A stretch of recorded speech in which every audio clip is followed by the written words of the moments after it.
जय हिंद स्टूडेंट। आप सभी का फिर से स्वागत है बायोलॉजी के इस नए सेशन में।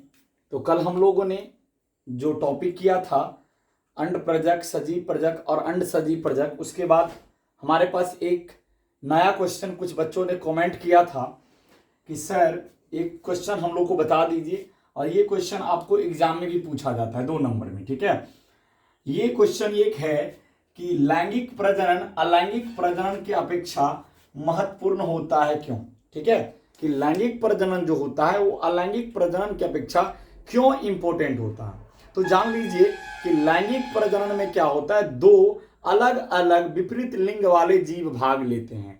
ठीक है, अब उससे जो संतान उत्पन्न होता है उसमें शारीरिक और आनुवांशिक रूप से कुछ न कुछ वेरिएशन होता है, और इसी वेरिएशन का पीढ़ी दर पीढ़ी क्या होता है, वंशागत होता है। और एक समय ऐसा आता है कि नई जाति का विकास हो जाता है ना, जो कि लैंगिक प्रजनन में ही संभव होता है, अलैंगिक प्रजनन में ऐसा नहीं होता है। इसीलिए जो लैंगिक प्रजनन होता है वो अलैंगिक प्रजनन के कंपैरिजन में बहुत ज्यादा इंपॉर्टेंट होता है। वही बात मैं आप लोग को देखिए लिखा हुआ है कि लैंगिक प्रजनन अलैंगिक प्रजनन की अपेक्षा महत्वपूर्ण होता है क्यों।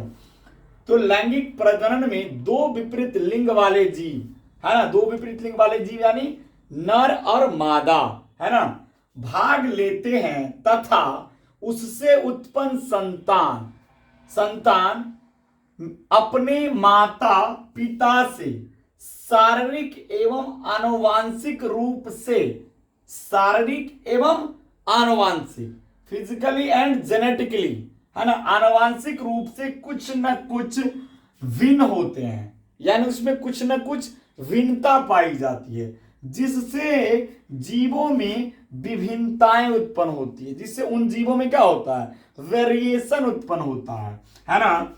परिणाम स्वरूप जीवों की नई जाति का विकास होता है। एक ऐसा समय आता है कि उससे क्या होता है, एक नई जाति का विकास हो जाता है। इसीलिए लैंगिक प्रजनन अलैंगिक प्रजनन की अपेक्षा महत्वपूर्ण होता है। ठीक है, ये क्वेश्चन आपको वेरी वेरी इंपॉर्टेंट क्वेश्चन के अंतर्गत आता है। तो अगर आप लोग को अच्छा लगा तो इस सेशन को लाइक करेंगे, सब्सक्राइब करेंगे और अपने दोस्तों में भेज देंगे, जिससे हमें एक नई मोटिवेशन मिलेगी। और आप लोग को जो प्रश्न दिक्कत है वो हमें कमेंट सेक्शन में कमेंट करेंगे, और उसमें हम वीडियो बना करके उसका सॉल्यूशन आप लोगों के सामने देंगे। तो विदा चाहते हैं आप लोगों से। जय हिंद, जय भारत।